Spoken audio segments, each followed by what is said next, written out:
Good morning, everybody. So welcome and thank you for attending this session on adaptation to climate extremes. So maybe some people are still connecting to this session, but we're supposed to start at 5 minutes by 10. So I suggest we go ahead. So my name is Wouter Botzen of the Institute for Environmental Studies in Amsterdam, and I will moderate the first half of this session up to the coffee break. So the scope of the workshop is to complement the state-of-the-art review on adaptation modeling, and that was conducted for this project for DJ Klima and to encourage cross-disciplinary discussions. So I think we have a great lineup of speakers for this session. To make sure all speakers get sufficient time for their presentation, each presentation is strictly maximum 12 minutes, which allows for about 3 minutes for clarifying questions directly after the presentation.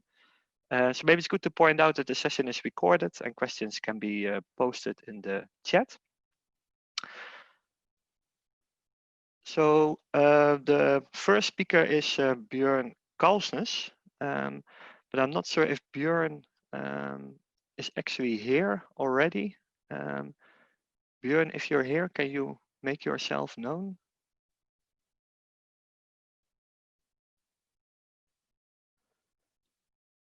No, so Bjørn is not here yet. So what I suggest that we do is maybe switch presentation order so that we start with the presentation by Heidi Kreibich, because Heidi is here. Is that fine for you, Heidi? That's fine for me. Hello, everybody. Good to see you. Good to see you as well, Heidi, and thank you very much for being here. So Heidi is of the Deutsches GeoForschungsZentrum and will talk about dynamics in flood risk modeling in human flood systems. So Heidi, you can start the presentation by sharing your screen.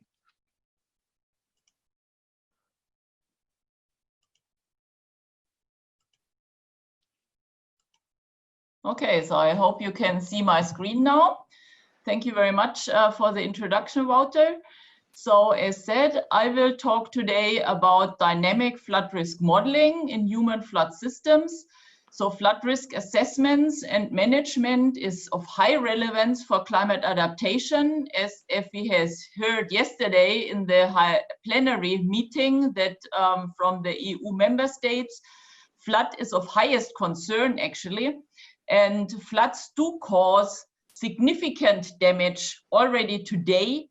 And it is expected that the losses will significantly increase in the future due to climate change and also due to a significant increase in exposure.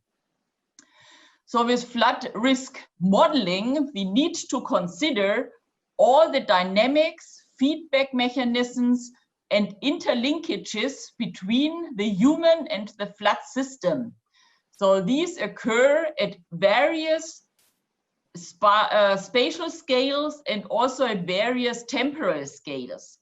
So for instance, quite long-term process is land use change, which is undertaken by decisions of the society, and they influence on the one hand the discharge processes in the catchment and as such the flood peaks. On the other hand, like urbanization in inundation areas, which is also a factor of land use change, they influence the exposure, the values which are at risk. So these are just two examples. There are various of these interactions, and this is basically the challenge for a sound flood risk modeling.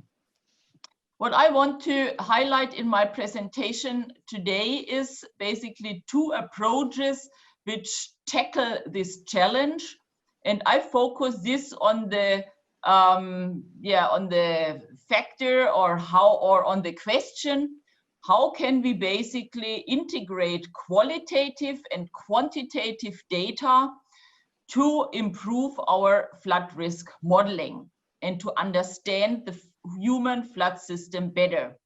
So the first approach I want to show is the compilation and analysis of comprehensive qualitative and quantitative data in flood risk change in case studies following the paired event concept. The second approach is to integrate various data into stylized socio-hydrological models, for instance, using Bayesian inference. And my third example is the use of a coupled modeling system, which integrates hydrological flood risk models with behavior models in a whole system. So I come to my first approach, paired event analysis. So what is this about? Basically, we look at least 2 flood events which occurred in the same catchment or in the same region. As such, we can compare the events and we can look into details also about the, for instance, flood risk management processes, but also other societal or physical trends which occurred between the 2 floods. And as such, the context of vulnerability and risk described by qualitative and quantitative data in these areas can be considered in the detailed paired case study analysis. Then if we bring together various of these paired event case studies and undertake a comparative analysis, we are able to find generic patterns. Due to this semi-quantitative analysis, if we use, for instance, the first event as a baseline and just indicate what parameters and processes changed it until the second event, then it has the advantage that we do not really need the exact same data monitored in all the case studies. So here I show one example where we brought together 8 different paired event case studies from around the world across various socioeconomic and hydroclimatic contexts. And we could show that there is high potential for sustainable flood risk management in all these success stories. Basically, in all these paired event cases, it was able to significantly decrease the consequences or the damage of the flood. And what we also see is that particularly these indicators for vulnerability are apparently a key for successful risk management. Now I come to the second approach, socio-hydrological modeling. Particularly, I want to first focus on conceptual socio-hydrological models, which are normally a set of different differential equations, which aim to model a specific phenomenon. So this slide is focused on the Levee effect. So the hypothesis behind is that in areas where levees are built, this also leads to an increase of exposure behind the levees, so in the protected areas. And to model how this on the long term really influences the flood risk, such a socio-hydrological modeling system can be used. Here's another example about a different phenomenon. Here we focus on the adaptation effect and focus on private precautionary measures. So these are center stage.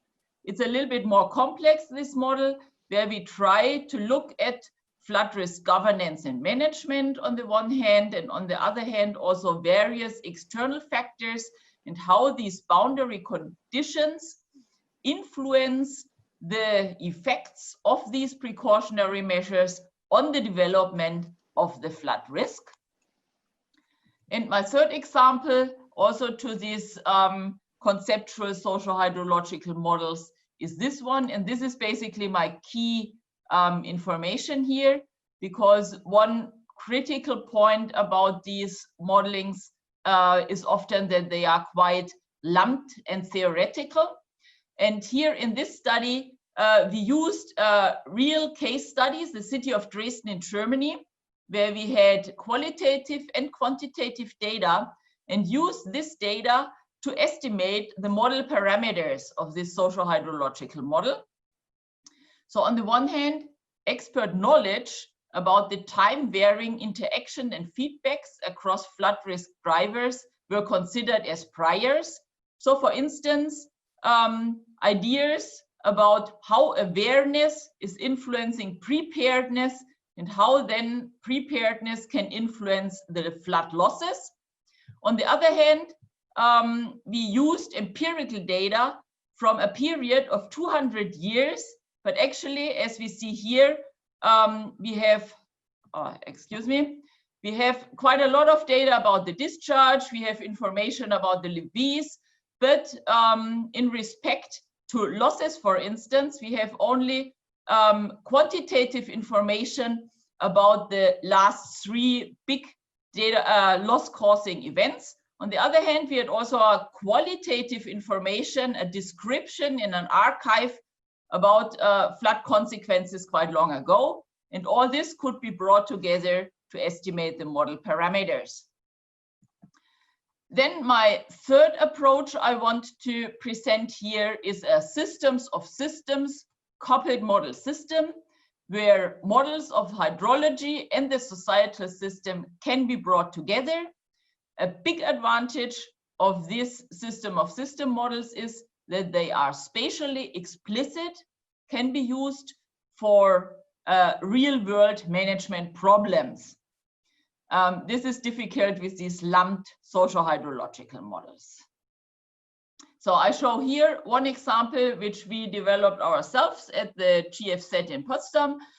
This system is still strongly biased towards the hydrological system. So it contains a model for a weather generator, then a hydrological model, then hydraulic models to model the levee overtopping and hinterland flooding. On the other hand, we also included flood damage models, which can take into account private precaution, for instance, and also exposure estimation. So we plan to extend this modeling system also with behavioral models, for instance, agent-based models. What is the big advantage is that with such a modeling system, we are able to develop physically sound, homogeneous and consistent across spatial scales floods in over a long time period. This is shown here also with a focus on the hydrological part of the system. So as such, I come to my conclusions. So advanced process understanding of these human flood systems is possible via case study analysis and comparative studies across various situations, for instance, using the paired event approach. Then we are able to integrate qualitative and quantitative data into such conceptual socio-hydrological models to simulate real long-term processes in the human flood system, for instance, using Bayesian inference. And the third example was the coupling of hydrological flood risk models with behavioral models in a coupled system of systems models. For instance, we can use agent-based models in such a system. So thank you for your attention. Thank you very much, Heidi, for this very interesting presentation. We still have some time for clarifying questions as well. So are there any questions? I don't see any in the chat yet, but we're also with a small group. So you can also, I think, yeah, unmute yourself and just ask a question to Heidi if you want to.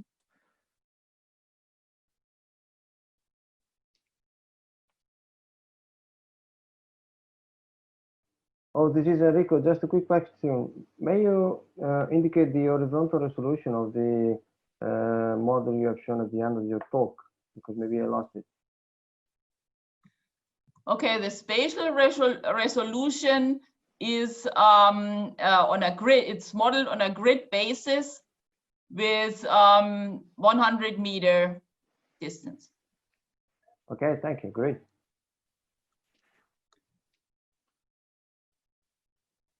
So another question I had, Heidi, because I think you clearly illustrate the importance of well, better accounting for vulnerability in these risk assessment models.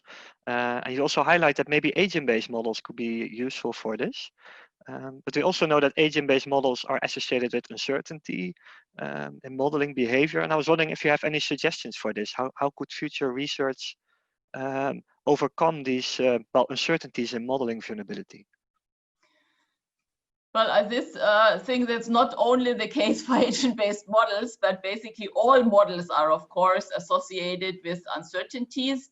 And I think the only way forward is to undertake sensitivity analysis, to undertake uncertainty analysis, to, on the one hand, identify possibilities how to reduce these uncertainties.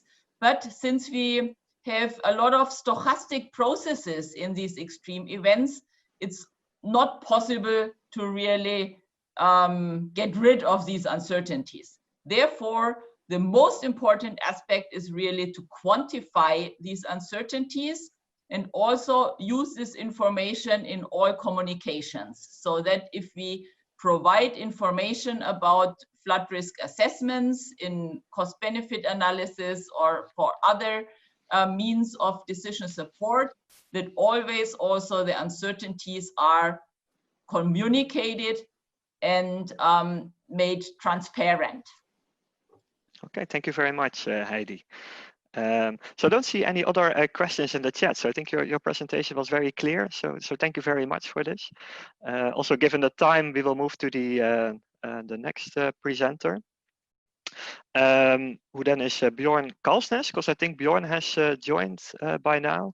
So that's great. So Bjørn Kalsnes works at the Norwegian Geotechnical Institute, and he will present about the use of vegetation for landslide risk mitigation.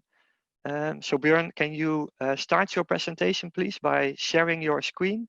Yeah. And in the meantime, I encourage the participants to post questions in the chat if they arise. Thank you.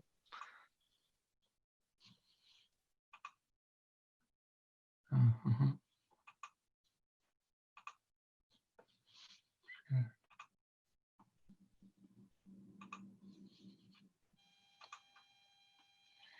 So good morning, everyone. As the speaker said, I'm Bjørn Kalsnes from the Natural Hazard Division at Norwegian Geotechnical Institute here in Oslo. My topic today is related to landslides and the ongoing development of using nature-based solutions for mitigation of natural hazards such as landslides. The presentation concentrates on the modeling challenges when integrating vegetation into slope stability analysis. And the work is done in cooperation with my young colleague Vittoria Copabianco, who took a PhD at the University of Salerno on the study of effects of roots on the hydromechanical behavior, in her case of unsaturated pyroclastic soils. Landslides are movements of various types of materials downwards a slope. And these landslides may be caused by various reasons, but climate-related triggers are definitely one of the most important ones. There are also a number of different types of landslides, and the ones of most significance for weather-induced landslides are those that you see here, that's the slides and flows. Slides in the upper part here are typically soil instability related and can often go quite deep. And they're often triggered by long-term precipitation, or in this case, as we see here, also that it's at least in Norway, that you can have snow melt. And the point is that it's changing the pore water regime in the soil mass. It may develop into flows downwards and slopes afterwards, as from this example. Flows are, however, more often triggered by very short, intense rainfall. And these examples here, as I show, are from Norway, where especially the Jølse case, the lower one, was a rather new experience in Norway with extreme amounts of rainfall, more than 100 millimeters in a few hours, and over a very small area. It triggered a large number of debris flows, and it also killed one man in a car that was flushed into the sea from the slide that you see the scar here. So the road is going here and it was flushed down. The expected change in extreme rainfall in short periods are already introduced in Norwegian design values. The Norwegian Climate Center proposes a large increase in design values for heavier precipitation during this century, to the end of this century then. As shown here, the increase is expected to be more for very short periods, intervals less than 1 hour, than for extreme periods with more than 50 years, return periods more than 50 years, than for the overall.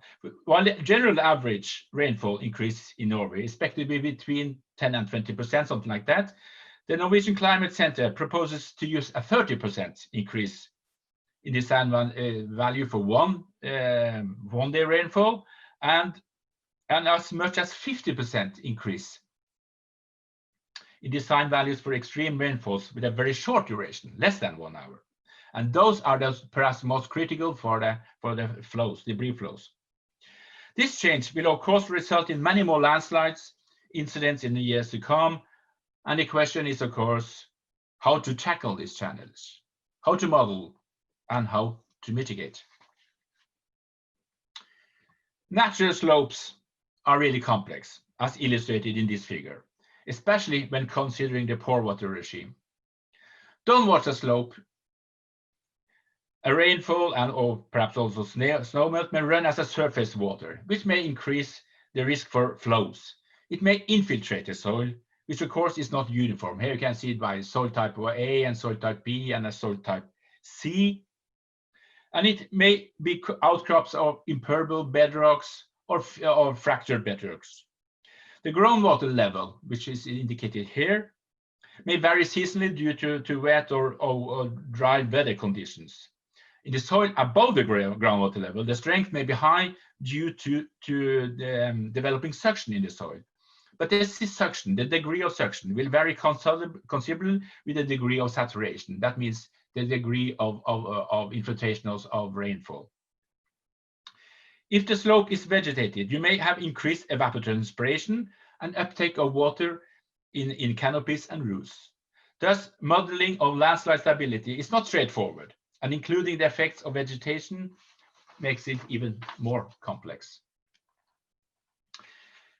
As previously noted, the use of nature-based solutions, or NBS, in natural hazard mitigation is becoming more and more popular. And NGI is for the time being coordinating a Horizon 2020 project, which is called Physicos, which shall demonstrate the effects of various NBS for hydrometeorological hazards, such as floods and landslides. The existing portfolio for flood protection is for sure larger than for landslide protection. For landslide protection, the most common NBS is the use of vegetation. Here illustrated with 3 different types. The living approach in upper one, to reduce surface erosion and the use of living plants. Retraining structures to improve the soil stability, use of live crib walls in this case. And combined, you might have combined living, not living matters to reduce surface erosion. And those are called the hybrid solution. In this case, use of geotextiles and vegetation. Thus, the use of NBS, in this case vegetation, may have 2 effects that are positive for landslide protection. One is the hydrological effect, how the vegetation affects the pore water regime in the soil. The other is a mechanical effect, how the roots alters the mechanical strength of the soil. While hydrological effects may have impact even below the root system, the mechanical effect will only have an impact in the depths of the root system. Thus, grass will of course have less mechanical effect than deep-rooted trees. However, grass may be effective, for instance, for erosion protection. Anyway, these effects may be modeled in slope stability analysis, and an increasingly amount of studies are being made at present time for understanding, testing, and defining input variables that can be used in the modeling. However, even though there are many attempts of quantifying the effects of vegetation, there's a lack of procedure to follow in order to take them into account in the geotechnical design. This figure illustrates the complexity introducing vegetation into the slope stability analysis. How much of the rain and snowmelt are infiltrated into the soil? How can this be modeled with respect to pore water regime? What effects on stability will wind have? and what is the mechanical effects of the roots. This figure shows a modeling overview. Of course, in the slope stability analysis, you need input data related to slope geometry, which is relatively straightforward, of course. But you need hydrometeorological analysis, which is hard, especially when incorporating climate change. You need soil hydraulic properties. How does the pore water regime in the soil change under extreme rainfall? And you need soil physical properties, including the soil root aggregation, and soil mechanical properties, including the root tensile strength. And for ending up in the results, which for our case, for the geotechnical design, is the calculated slope safety factor, which is the ratio between the stabilizing forces and the driving forces. And you often have some kind of code design, which is a typical that you need a safety factor of 125 or 1.4, which is required for design calculations. So you need a number of various analyses. You need hydrological modeling, you need modeling on pore water regime, and you need slope stability modeling to get this kind of safety factor. Today, this is done in different modeling programs. And I think there is a long way to go to incorporate all this into only one modeling tool. In the stability analysis, you may use relatively easy models, which is mostly used for normal slopes, which is called the limit equilibrium models, which is based on static equilibrium. But you may also use much more advanced models, such as the finite element models, for instance, which is based on stress-strain relationships, and where you need much more soil data input. Today, the development of modeling slope stability, incorporating vegetation, has come much longer using the rather simple LM method than for the finite element method. But it will be interesting to see how the development will be in the years to come. So, the main modeling challenges are related to the soil physical properties.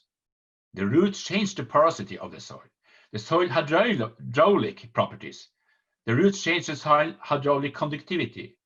To the interception, how much the plant's canopy intercepts the rainwater, and the evapotranspiration, how the evapotranspiration increases the suction in the soil. So, to conclude, modeling the vegetation effects on slope stability needs many parameters related to the vegetation features, which are strongly time dependent, and of course also site dependent. Moreover, vegetation features differ from species to species. There's a need to understand how to consider the vegetation graph effects. Only one safety factor is normally used as an average. Small-scale effects of vegetation on slope stability are not calculated.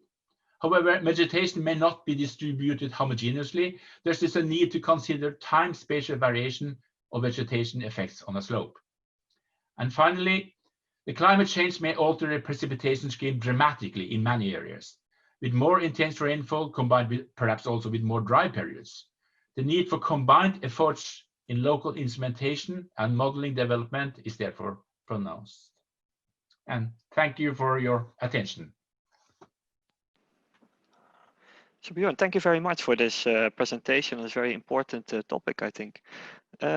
So we still have some time to take clarifying questions. So if there are any questions from the audience, can you please post them in the chat function?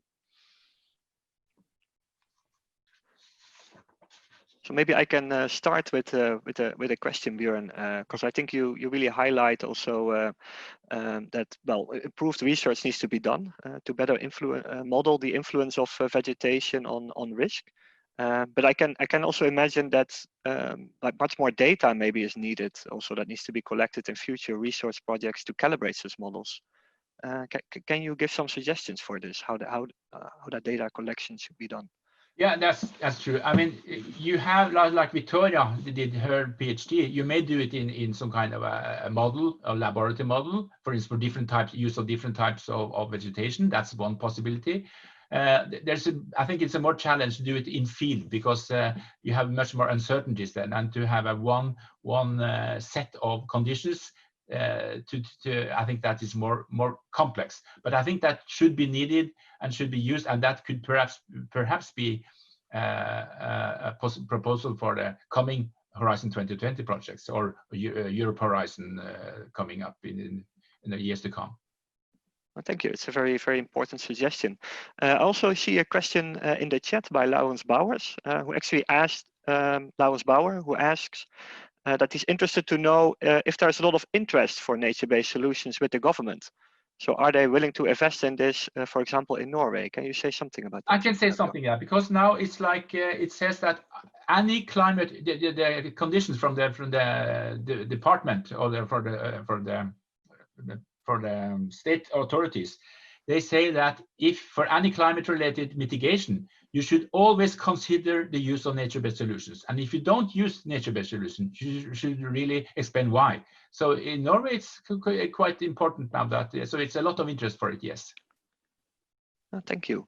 So I see another final question that we can still address before we move to the next speaker, from Klaus Kondrup, who's actually asking if vegetation influences slope stability, how to take into account how climate change may change vegetation, like movement of species. Oh yeah, that's a good question. That's a good question. Yes.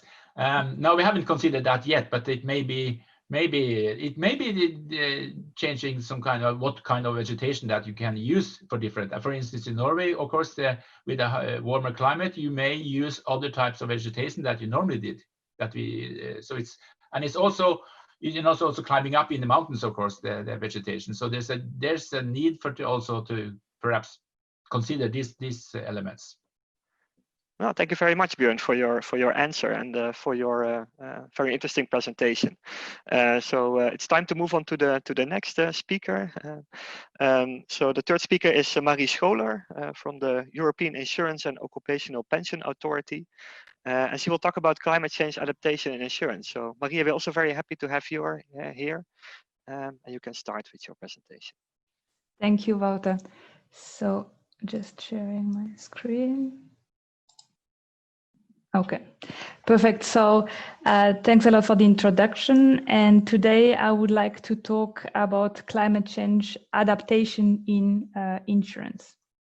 And well, as mentioned, I work at the European Insurance and Occupational Pension Authority. And at EIOPA, we are concerned that in light of climate change, with also thinking of more extreme weather event, that it would actually make insurance unaffordable or unavailable. And we are of the opinion that in this context, the insurance and the reinsurance sector, they can contribute to climate change adaptation through their underwriting strategy. And in this presentation, I would like to go through 3 examples that we identified at EIOPA, where we see that the reinsurance sector, they can make a significant contribution to climate change adaptation.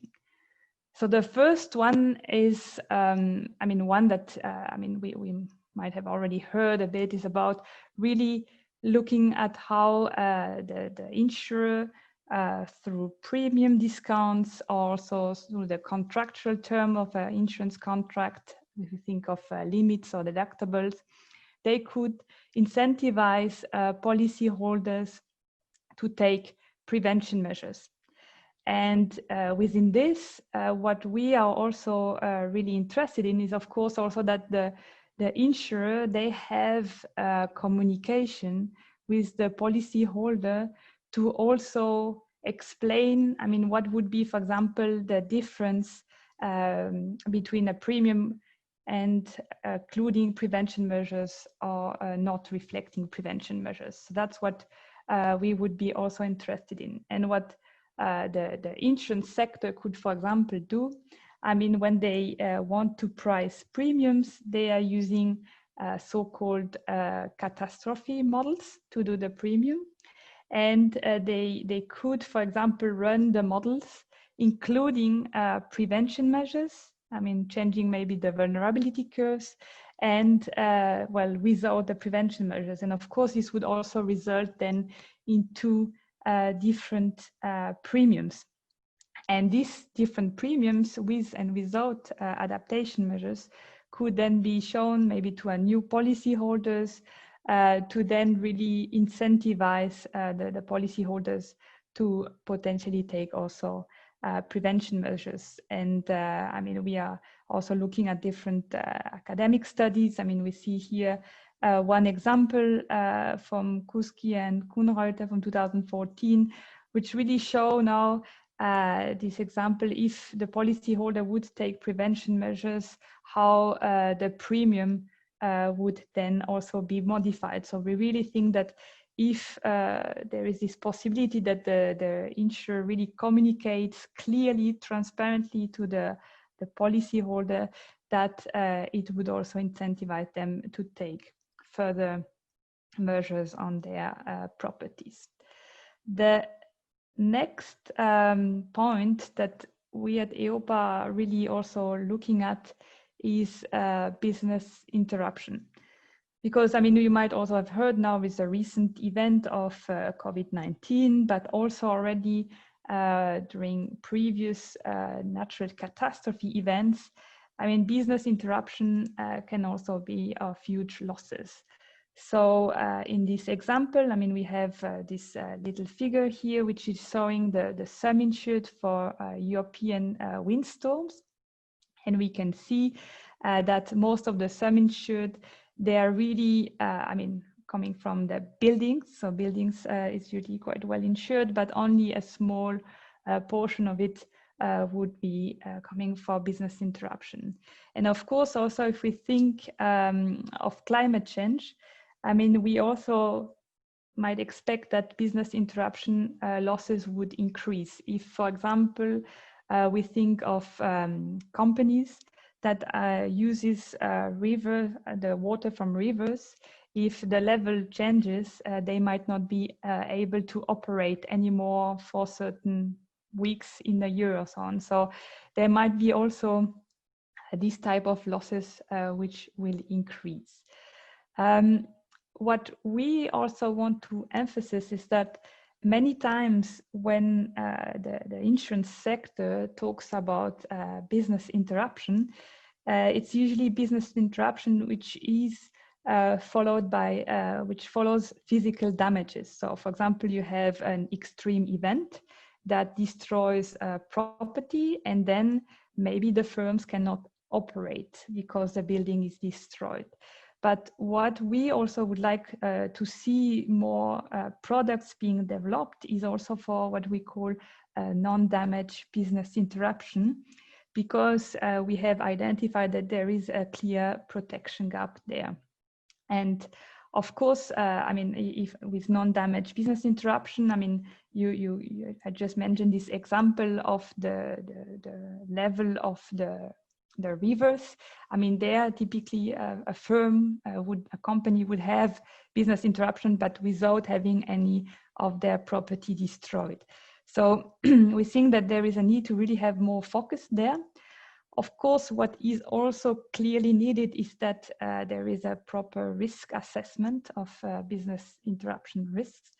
What is needed there is also the development of further models, because I mentioned that the reinsurers, they are using catastrophe models to make the premiums or the risk assessment.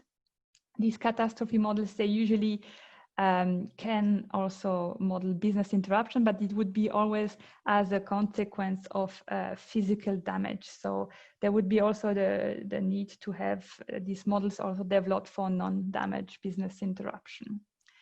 And in addition to that, what we would like also to further promote is really the fact that, well, in light of climate change, there is the need, I mean, whether in property insurance or in business interruption, in any product, to also have really this role to consider prevention measures in the insurance product. And the last example that we also investigated is also on credit insurance, because we also see there that, well, actually adaptation measures would also help credit insurance. So if I take, for example, mortgage insurance, we have this study from CoreLogic, who's a model vendor, and they studied the impact on delinquency rate after Hurricane Harvey in August 2017. And well, very easily we see that the houses which were mostly damaged by the hurricane, they also show higher delinquency rate. So also there, we can think that, well, if prevention measures, are taken, this would also then improve the likelihood that the policyholder would be able to pay their mortgage back. So we also think that, not only, well, okay, property insurance, we talk business interruption insurance, but also other actors in the reinsurance sector might be interested in promoting further climate change adaptation, because they would also see that actually the insured risk is decreased. And also thinking of business interruption, and also thinking prevention measures, better products covering business interruption. Also there, we think that the credit insurer, they would also see an interest to have a more resilient society, because obviously if there is less business interruption, it would also well, decrease the insured risk in the credit insurance. So we see that everything is kind of interlinked, and we would like to really have this discussion with the sector to see how they can promote climate change adaptation further, and also not only, well, property insurance, yes, business interruption, and also discuss with other actors such as credit insurance. So to conclude, at EOPA, we are really working, we are writing also discussion papers to really see how the insurance sector can contribute to climate change adaptation, because we think that in light of climate change, this is going to be a key role they will have to play. We also see the need, of course, to have public-private partnership. There is a lot of value in the insurance data. They have a lot of knowledge, models that can be of use also for public partners, but vice versa. Also public entities, they might have valuable data on vulnerability and so on that would be needed to also improve the current modeling for the insurance sector. So thank you very much. Thank you very much, Marie, for this this presentation. So I already see a question in the chat that actually relates to your first bullet point, I think, in the conclusion, where you stress the importance of insurance to contribute to climate adaptation. And the question by Heidi Kreibich is, well, how common is it that insurance companies incentivize risk reduction measures? For example, can you give an indication of a certain fraction of insurance who are doing this? Yes, I think this is exactly what we are looking at. I think it's something when we read also academic paper, I'm not going to cite any, but I think Wouter, you know them. Also, it's something that has been commonly mentioned, where what we are currently looking at is really real concrete examples where insurers, they're really doing it almost on a daily basis. Really something that is, and to be frank, we have seen some examples. We have also looked in the US, because there also the private sector, they took, also because of the size of the extreme events, there seem to be also quite a lot which is done. But we are still, let's say not, I would say currently not that many clear, concrete examples exist. And we would like to have really this dialogue with the insurance sector to see also what would be needed to improve this situation, because we think this is going to be a key feature if we want to have insurance product which remains affordable in the context of climate change. But of course, there are also a lot of aspects that needs to be considered. Also, if we think of Europe, we also know that they are in France or Spain. There are often also a public-private configuration that then would also mean that the premium is not always risk-based. So of course, also there, reflecting adaptation measure in the price is not always straightforward. So there are a lot of different parameters that need to be considered, but yes, we are writing a discussion paper to really have this dialogue with the industry to promote this further. Okay, thank you. Yeah, I think such a paper would be very, very useful, Marie. So I also see a question by Bjørn actually about the model approaches that you mentioned. So for example, he asked whether they can also be used for infrastructure interruption, such as the closing of roads due to natural hazards. Can you briefly comment on that? Yes, I would say, I mean, the commercial catastrophe models used by the insurance sector, they are usually really modeling properties. So that's really the house and then the damage on the house. Then modeling the infrastructure as such, I would say, is not a focus of this type of models. Okay, thanks. So I also see a final question that I think we can still take before we move to the next presenter by Filip Lefebre, who asked, like, from your experience with the insurance sector, is there a particular type of extreme event which is the most dangerous for business continuity of the insurance sector itself in view of climate change? Can you conclude with that, Marie? I mean, a particular event, I think it's, of course, I mean, I must also say, and we mentioned before the presentation of flood, I mean, historically, windstorm in Europe is the peril which is the most insured. So that's where there is the highest insurance penetration. So also there, that's where the most focus also on the modeling and all the other aspects for the private sector have been considered. But I would also say that flood, I mean, we see also some changes in the insurance penetration, maybe a bit more private sector stepping in. I think also in light of climate change, I guess, and also business interruption, I might see there really also that the industry would need to also pay more attention to that. Okay, thank you. So then well, it's time to move on to the next speaker. So thank you very much, Marie, also for the clear answers that you gave. So the fourth speaker is Laurens Bouwer. Laurens works at the Climate Services Center in Germany. And his presentation about the roles of climate risk dynamics and adaptation limits in adaptation assessments. So Laurens, can you please start your presentation?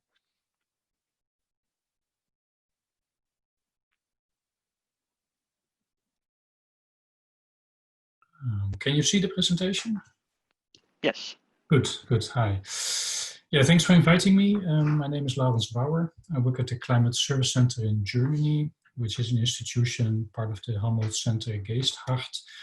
And we do research, but also a lot of advice to practitioners at different levels in Germany, most of all, but also worldwide. We have develop products for adaptation and climate impact advice at different levels. So for this workshop, I wanted to highlight two things that we are working on in Gerix. One is risk assessment and risk modeling. So I want to talk a little bit about risk dynamics. It goes a little bit in line with what Heidi has been talking about. And the other topic is limits, and I will come to that and the reason why we want to look at that. So risk dynamics, I mean, obviously we want to look at the roles of exposure and vulnerability and adaptation and the interaction of that and how we actually integrate that in models. And there are several lines of reasoning why we would want to do that. I will come to that. The other issue is limits. I think with an increasing number of studies, and I think also in practice, we are seeing that it's not always possible to adapt. And I think the modeling community has not completely found solutions how to actually approach that. So I will give a few examples and say a few things about how to approach that. So first of all, the risk dynamics. I mean, this goes a lot into the direction of attribution of changes in climate extremes, first of all. But there are many other drivers. So from the climate science, we have some confidence in some of the extremes that are changing. This is a graph from the National Assessment from the United States from a few years back, where they actually looked at different extremes and to what extent the changes can be attributed to climate change and what the level of confidence is that there is an effect of climate change. So mostly the temperature extremes, we have some confidence, also some hydrology related events like droughts and extreme rainfall. But for many of the other very important extremes that we already discussed in this section, in this session, such as cyclones, but also wildfires and so on, the confidence is much, much lower that there is actually a driver. Still, we see a lot of increase in risk. And the reason for that is obviously that there's an interaction with some of the other drivers. And importantly, we have, of course, increasing exposure. This is a famous example. There's now a new update for the tropical cyclone losses in the United States that are increasing over time because of increasing exposure. And there's now a new analysis looking at these changes using a normalization equation where there is an assessment of the important drivers of exposure and increasing capital at risk. And if we account for this, we basically see that the increase is not so high anymore. We definitely see some intense events in the recent past, but the expectation is that some of the in the more distant past, for instance, the 1926 cyclone in Miami would have led to much larger losses if it would happen today. So the other drivers are very important, and they're important also to include in modeling studies. This is another example where we looked at casualties from storm surge flooding in the past 100 years. And the blue curves basically show the fraction of casualties in the more distant past before 1980. And the orange bars show the rates after 1980. And we see a very clear decline. And this is mostly due to improved coastal protection, but in particular, better forecasting and early warning systems in place so that people are saved. So there's strong evidence from empirical studies that these effects are at play, but the question is, how do we include this in modeling studies, that such autonomous adaptation and these processes are also having a very important driving role in future exposure and so on. So this is an example from a global modeling study for flood losses from river flooding. Here we clearly see the increase in losses from exposure and climate change. These are the red lines for different scenario runs, clear increase. And there's some attempt to also look at vulnerability reduction in terms of adaptation. So increased protection, for instance, but maybe also increased efforts to secure objects and reduce vulnerability. So from a global modeling perspective, this is included, but this is not always done at smaller scale studies, and this is not commonplace yet. So there's a big need to also implement this in local modeling studies to get more realistic estimates. The other topic I wanted to introduce is the adaptation limits. This is also largely driven by the international policy arena. IPCC, for instance, has started with a special report of about 2 years ago to look into these limits. They look into hard limits, which is really a technical or biophysical limit that cannot be overcome by adaptation. So examples of that are, for instance, biodiversity and coral reef losses. There are also some other impacts that can be modified potentially by adaptation if we have sufficient resources and if we act on the risks.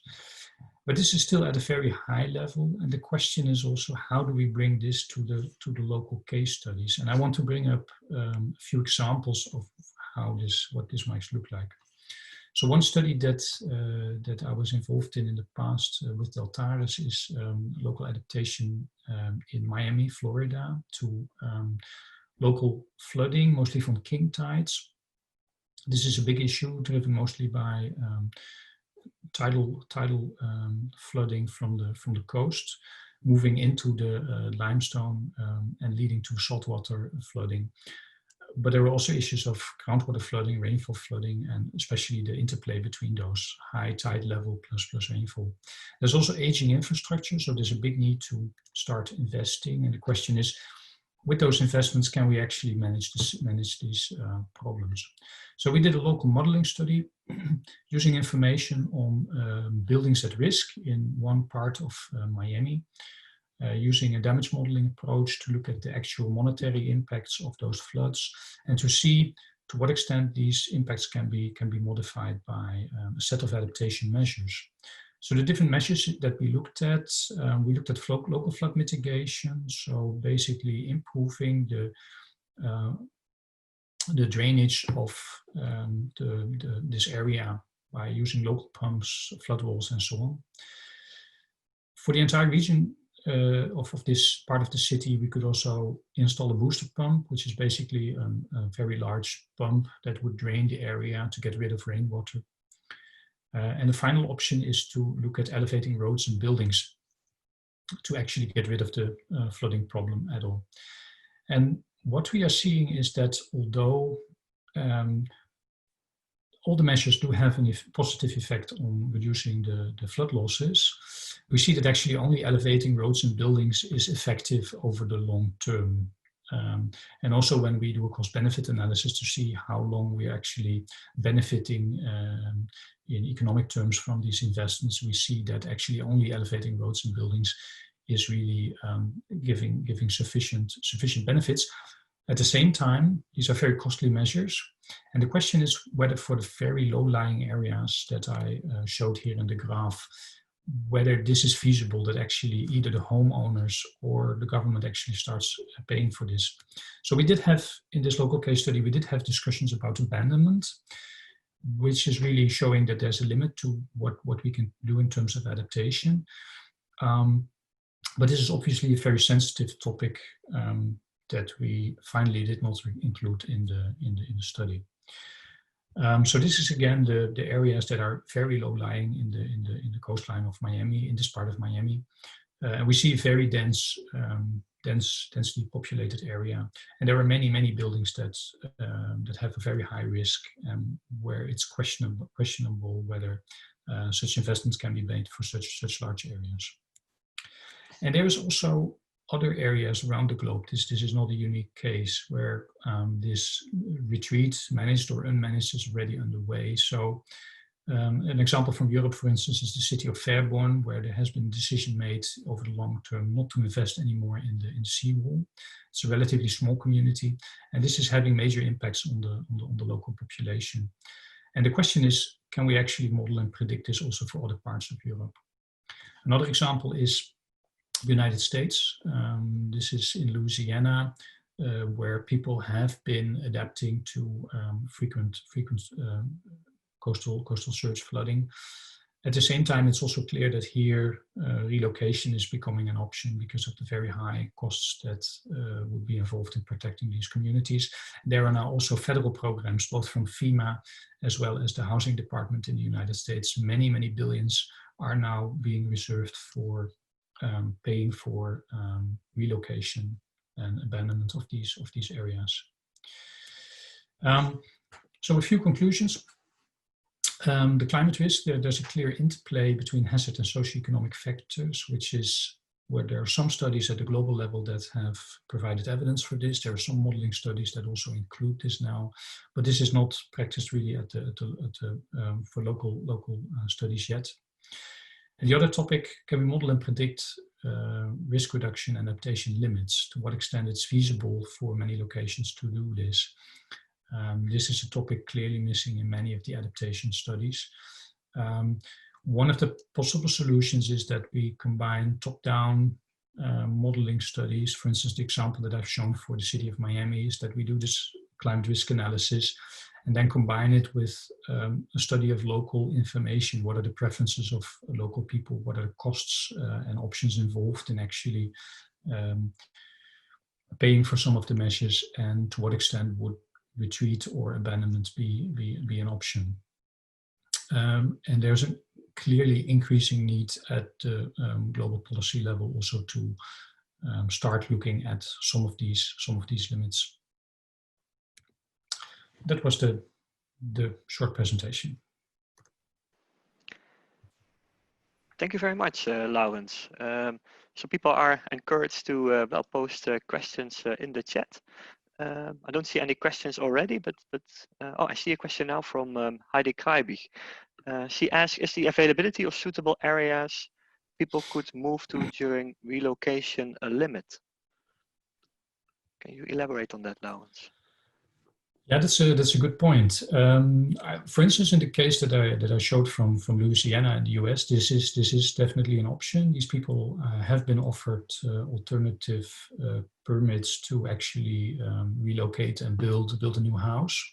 So I think for many locations this is not really an issue. I think in the UK it's more or less the same. There are examples from coastal erosion also from the east coast of the UK where people have been relocated.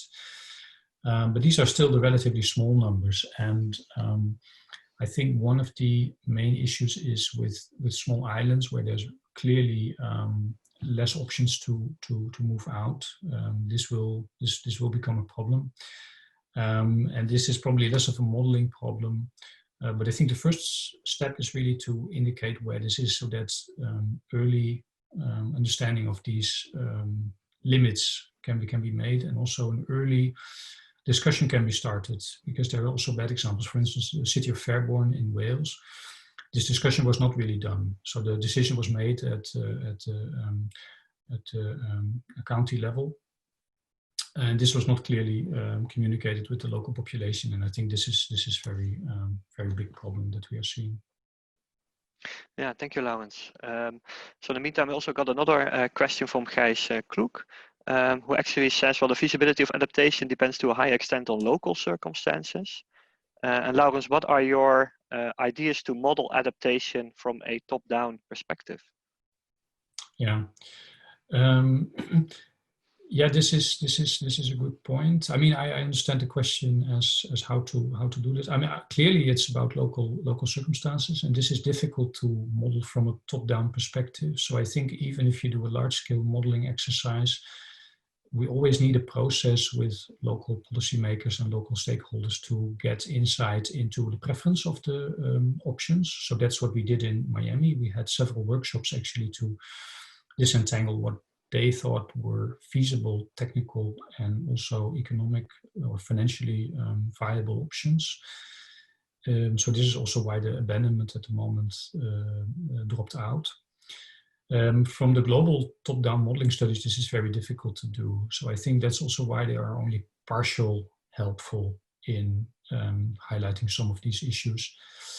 Clearly, we can model what the risks are and what the required investment costs are, and we could highlight where those costs are exceedingly high, that we have a potential adaptation limit. But it must always be informed by local studies and local interaction with the stakeholders. Oh, good. Thank you very much, Laurens. So I think that concludes the first half of the session, because I don't see further questions in the chat. But thank you very much also for your presentation, Laurens, and clear answers. So I think we have a coffee break now until 11:30. So I'd like to take the opportunity to thank, first of all the speakers of this part of the session, but also all the attendants for their questions and active contributions. And Enrico will moderate the second half that will start at 11:30. Hello, hi, welcome back to our session on adaptation to climate extremes. This is Enrico from CNCC. I'm going to chair the second part of the session. I need the feedback. Can you hear me? Yes, we can hear you. Okay, Yes, thank you very much. And again, welcome back. Just few words, general words. First of all, you are supposed to share your screen during the presentation. I'm talking to the speakers. There are 12 minutes plus 3 minutes for question and clarifications. I would ask to the participants to write their questions also during the talk of the speaker, because in this way I will have the possibility to read them and go faster in the last 3 minutes for the answers.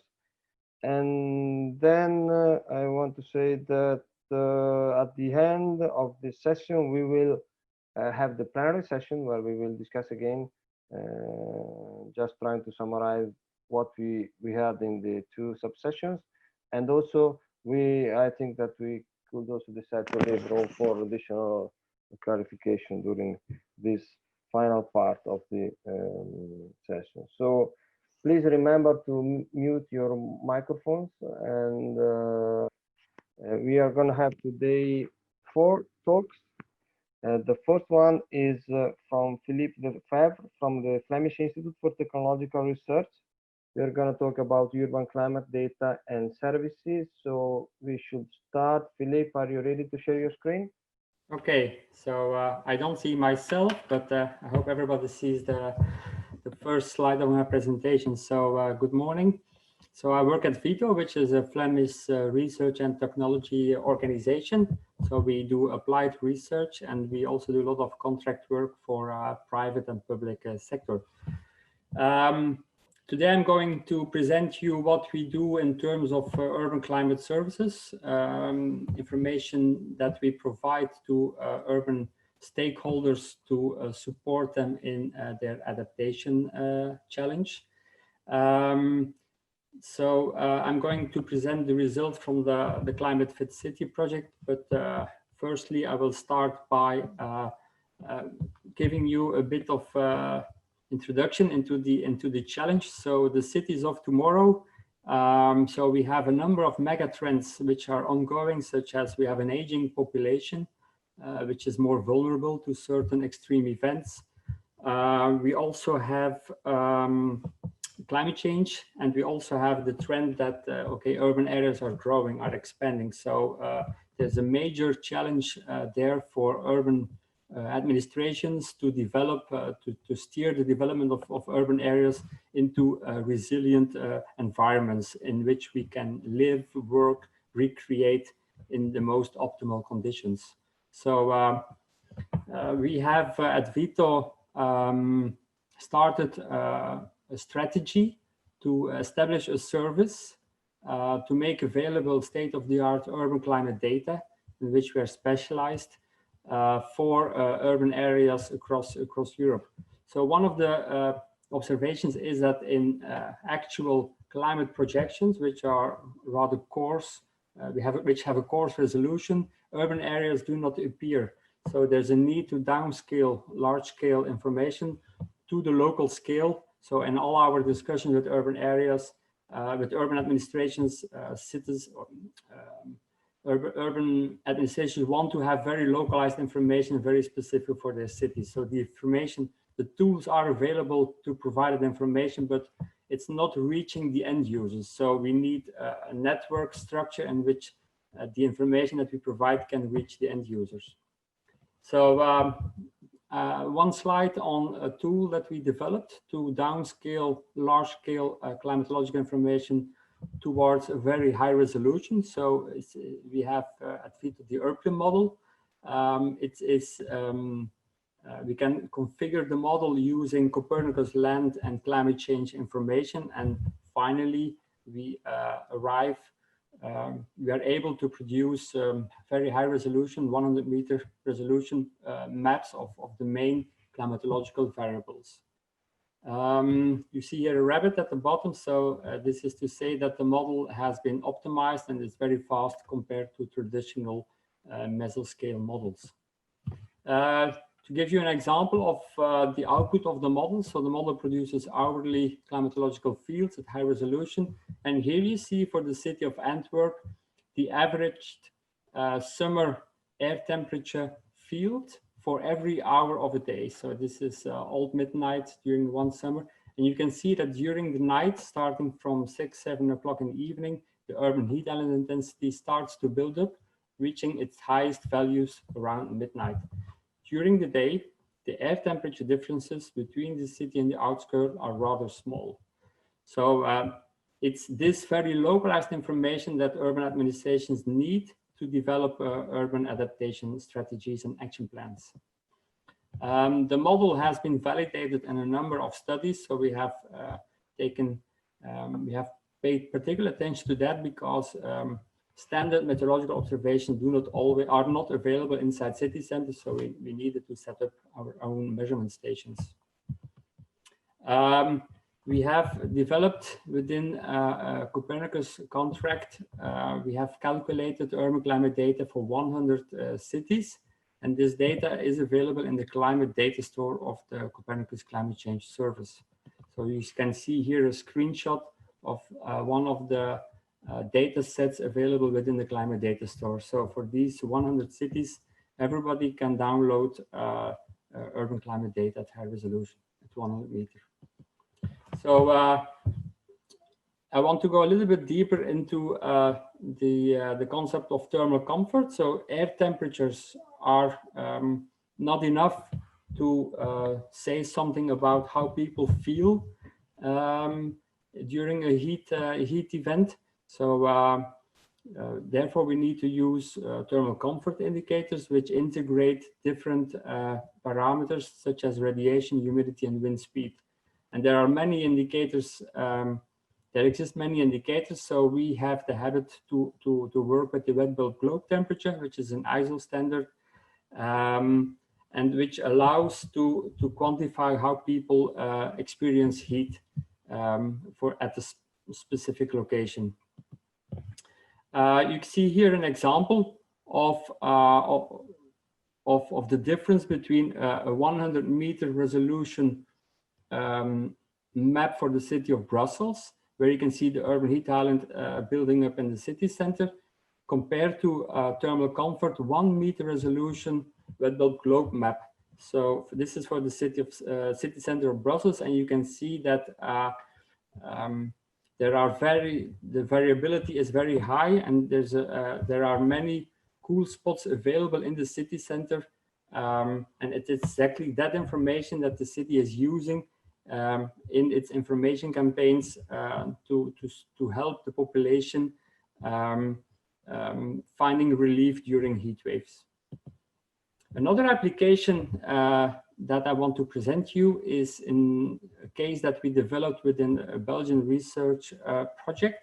This is an application for the city of Liège.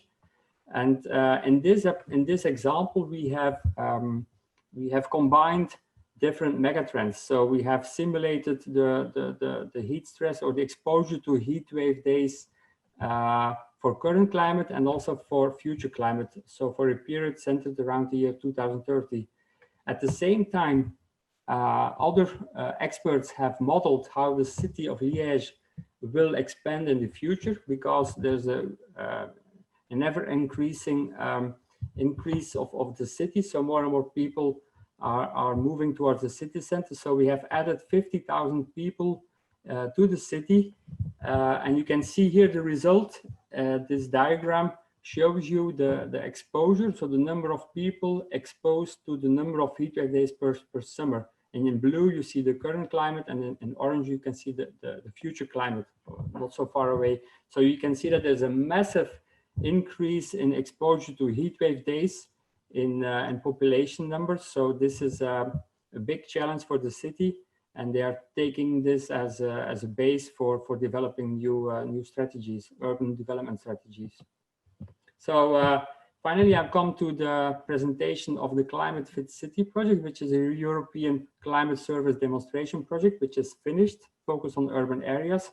So, and inside the project, we have worked with a large number of partners across Europe, working on different sector applications. So I'm now going to show in a couple of slides a few results that have come out of the project. So I'll start by highlighting that all basic urban climate data is available inside an urban climate data platform, where you can find the link here above.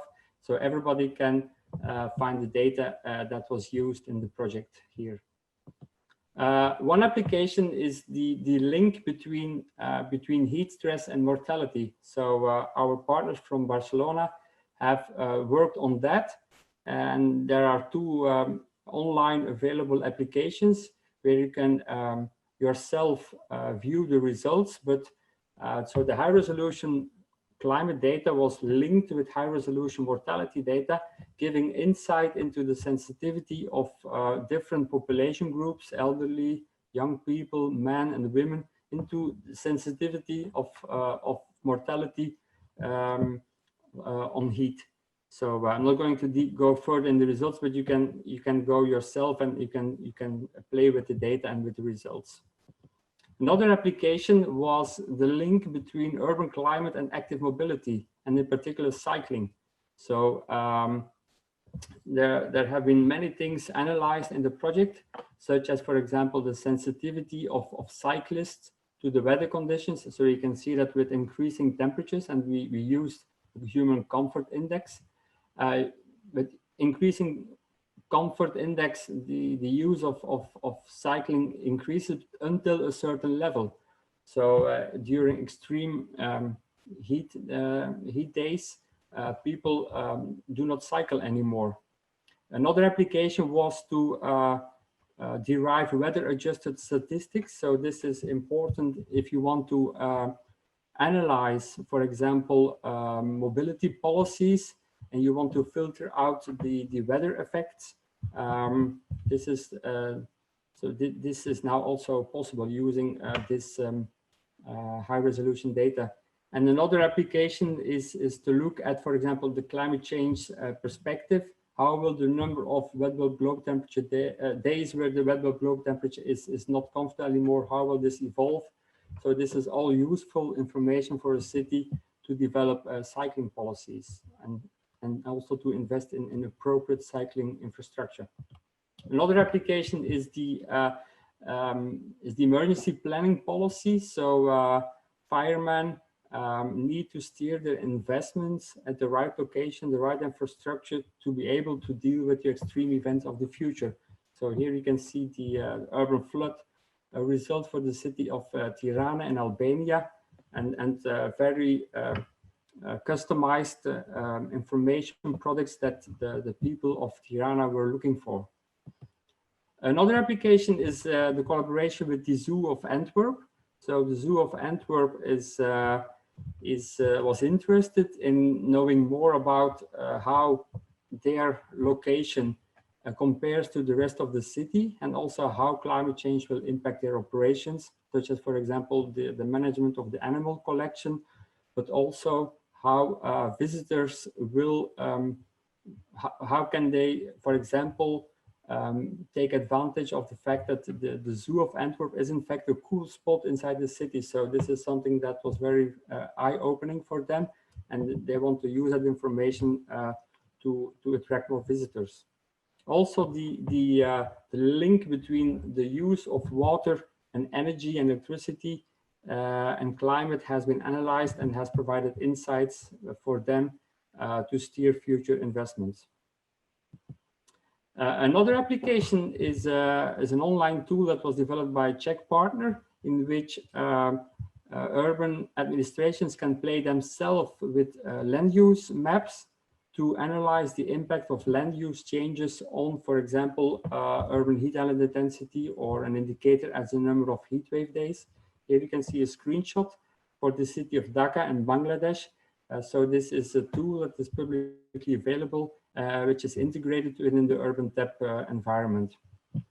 Another application, also in collaboration with GSAT and the Czech Association of Cities and Towns, was to look at the development of very small areas, such as, for example, public squares.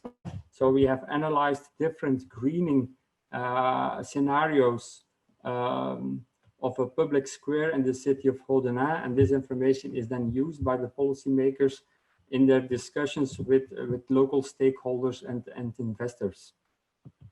And finally, this is the last example.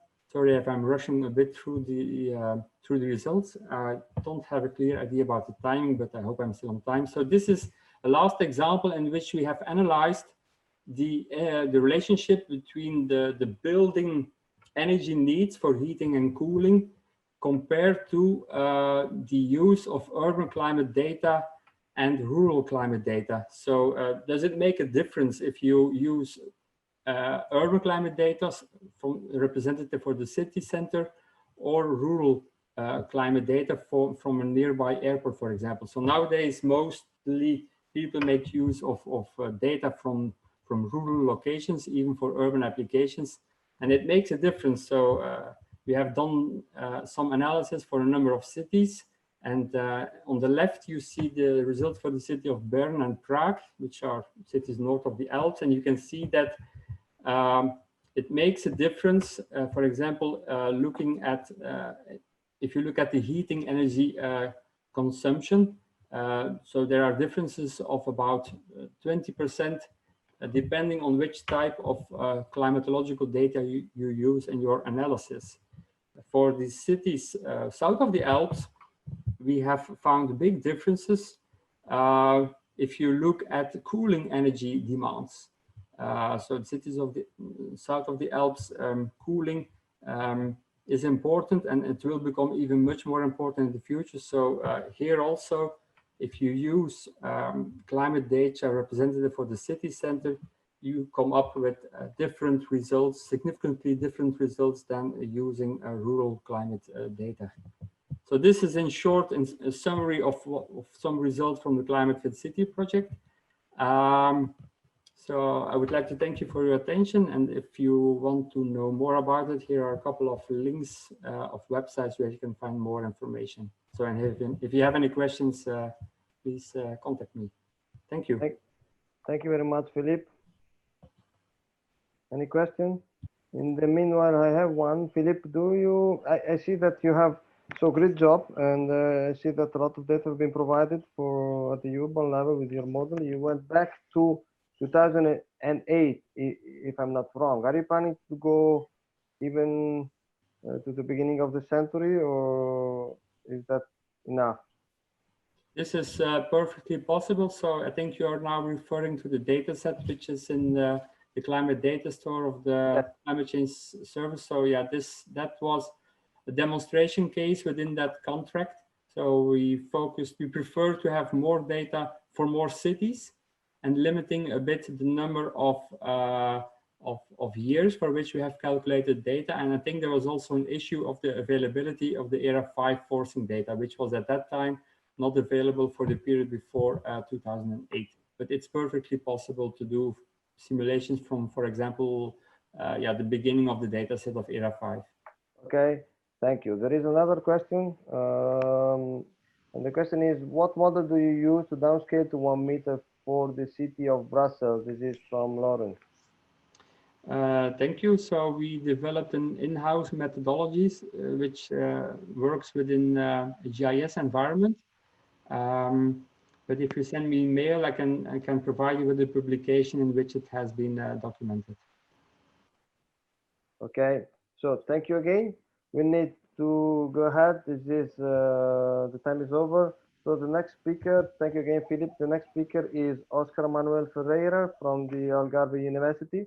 We are going to talk about modeling risk reduction measures to minimize future impact of storms on coastal areas. So please, Óscar, are you online? Can you share your screen? Yes, good morning all. Thank you for the invitation. I'll try to share the screen now. I hope you are already seeing it. Yes. Okay, so let's go to the presentation. So this presentation will be a little bit more on theoretical in terms of what to do. I'll present one another example on modeling risk reduction measures in a way to minimize the impact of storms at coastal areas. Well, motivation is easy to know to anyone. We had severe impacts from storms in the last decades. Some examples here that affected the states like Katrina and Sandy hurricanes. The Xynthia storm in 2010 that severely affected France, but also here the Algarve, where I am. And the Hercules storm in 2014 that was considered the most powerful storm on the west coast of Europe in the last century, with an example here near south of Lisbon on the impact of waves over a seawall and bars and restaurants. So we are aware on the damage caused by these storms, the flood, the erosion, also threat to life. And this is going only to increase in the future because risk is the probability of the hazard multiplied by the consequence, and both of them are going to increase. The increase in hazard will be associated to the sea level rise. to the storminess changes, and of course to the increase on the extreme sea levels that we expect in association to storms. I have some results here from Vosdukas et al. That, for instance, state that by the end of the century, the extreme sea levels will rise up in between 0.5 meter to 1.7 meters in Europe. In the world, in reality. For the consequences, they are going to increase because we are still increasing coastal development, even in areas where we do not have any more room to further occupation. We are still increasing the value of the area by accommodating more people or by increasing the economic value of the area. So we are still increasing the number of consequences, and we'll do that for the future, for sure, not only in Europe, but globally. So the risk at coastal areas will be increasing for the future, for sure. Some estimations without coastal adaptation for Europe state that expected annual damage of 1.25 billion that we have currently will raise up by 2 or 3 orders of magnitude, and then the worst case scenario can reach 1,000 billion of euros per year of expected annual damage if there is no coastal adaptation. Also, the expected number of people exposed to coastal flooding from 100,000 people today in Europe is projected to rise up to 1.5 million to almost 4 million people expecting to be affected by floods each year in Europe by the end of the century if no coastal adaptation is made. Well, I don't think this is going to happen. I do think we're going to do coastal adaptation to minimize these impacts, and that's the topic of this talk. So we need to assess the risk, and we need to test disaster risk reduction measures now. And for that, we need to implement disaster risk reductions at the models and to simulate their response, including climate change scenarios, to evaluate if those measures are effective or not, and to choose the optimal ones in coastal management programs. So the goal of this presentation is to present approaches to test these disaster risk reduction measures, their effectiveness in minimizing the impacts of coastal storms. So modeling the impact of coastal storms currently is done by using a model train from a macro approach to a meso one. So we come from a wave propagation model, for instance, and the tidal model and storm surge model to an inundation model or to an erosion model. And then we need to translate these into relationships that relate hazards with impacts at the receptors, and then we provide the risk maps. This is the common approach. This can be used as an early warning system, can also be used as decision support system, which I'm talking about, namely to assess the disaster risk reduction measures effectiveness. And then we can include the climate change scenarios by changing the model and define the impact of climate change scenarios. So at this moment, still on this area on coastal risk, the modeling of risk reduction measures is still rare, and even less frequently they incorporate climate change effects. So there is a need to compute storm impacts with and without disaster risk reduction in place. I have here the example of a non-nourished profile and a nourished profile. So this would be current situation. This would be the situation with one adaptation, and assess if this adaptation is effective or not, and then increase sea level, for instance, increase the storm. So include climate change to assess again the effectiveness of this nourishment, so this adaptation. We have two different main types of adaptation that can be modeled by the existing models. The exposure reducing measures, so the ones that move the receptors from the area, like this one, house relocation. And in this case, the model do not need to be rerun because there is no changes on the hazard. The changes will be on the consequence. We also have the pathway obstructing measures. These change the morphology, like here. So we have a beach nourishment or a dune nourishment. In this case, the model needs to be rerun to compute the hazard. There is also another type of disaster risk reduction approach that I'm not tackling here, which is, for instance, education, talking with population in order to advise them about the risk and to be aware of the risk. That's a little bit difficult to model with these models, physical models that we are using today. So to use a model, we need to first validate and calibrate, then to produce the risk assessment for the current conditions using current drivers like sea level and wave height, and using the current morphology. Then we can input for the exposure reducing measures, we can input the measure we want, for instance, relocate a house, and we do not need to rerun the model for that case. We can use current drivers and current morphology and just check what happened by changing the receptors. If we include climate change on this analysis, we need to upgrade the drivers because sea level will be different, because wave height will be different, and then we need to rerun the model to define what is going to happen. For the second type of measure, the pathway obstructing measure, in this case, if we want to see what is going to happen, we need always to upgrade morphology with the risk reduction measure, and thus we need to rerun the model for each type of coastal management that we have. And of course, if we have climate change, we'll upgrade both the morphology and the drivers, and then we need again to rerun the models. So this is a lot of modeling joined together to define the effectiveness of the measures, but it is need to be done from now. And there is still how to do the effectiveness analysis. Well, in a simple way, we can do it with this simple equation: the percentage of damage expected for the current situation minus the percentage of damage with the disaster risk reduction measure in place, divided by the percentage of damage on current situation. So a zero value means that the measure had no effect at all compared to the current situation. 100% indicates a total risk prevention by the model disaster risk reduction measure. Well, I'm only including the effectiveness, the physical effectiveness of the risk reduction. I'm not here including the cost effective. For instance, we can have a very nice measure that reduces the risk to 100%, but the cost is 300 million euros and it's not applicable to a small coastal area, for instance. I'm also not considering here the acceptability of the measure, because of course we can have house relocation that would solve the problem in many areas, but is not accepted from the socio-cultural point of view. And so population would not accept that measure in many places. So for the moment here, I'm only considering the risk reduction in terms of physical aspects. In order to take a decision, of course, the coastal manager will need to also to consider the cost effective analysis and the acceptability by the population. Well, an example of application here to Faro, to the Algarve.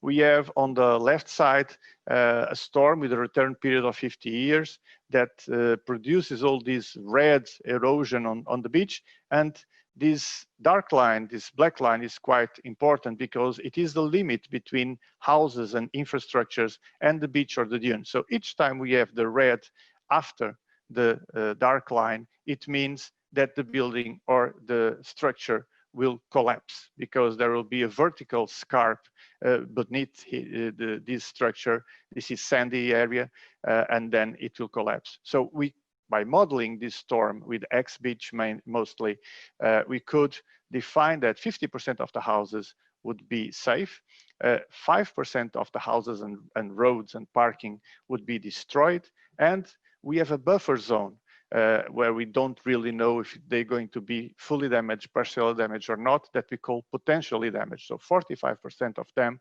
would be potentially damaged. If we make a nourishment with 40 meters wide, this strongly reduces, of course, to only 2% of potentially damaged houses, which means that from 50% to 2% of damage, we know that this nourishment would provide a 96% of effectiveness in terms of the physical reduction of the risk in this area by applying these models. So with this, we can plan, in fact, the future, we can plan how coastal adaptation can be provided and how effective that coastal adaptation will be for each given area. We can then include a time frame, including climate change. So if we perform this assessment, like the example I provided before, for all possible coastal management for a given area from years to decades before, and we include the projections of climate change, we can then define what is needed for current conditions, if we do need coastal management now, and what we need now.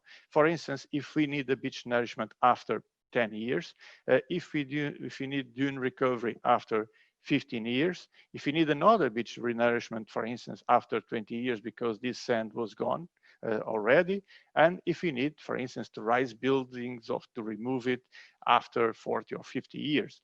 So we can make, by testing and modeling all this, we can make all this evolution and give a time frame of implementation of coastal adaptation to the managers at coastal areas.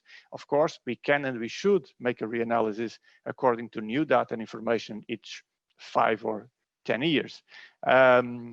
So it is possible to define at which time the measures should be implemented to optimize resources. We don't have limited resources. And it is possible to define local timeframes for coastal management by using calibrated and validated models for each given area. Of course, everything has limitations, and there is a need for future developments. Our main modeling limitations is still the lack of quality data. For instance, on water discharge, inundation extent for most coastal regions, even in Europe. There is the need of local model calibration and validation against data. So this means that we can only trust the model if it is calibrated and validated for each data, which limits application. And again, we go back to the beginning, we need data to validate the model. And there is a difficulty of direct use of models by stakeholders, coastal managers. So we need to provide a solution, a web solution, for instance, for them to be easy to do the management.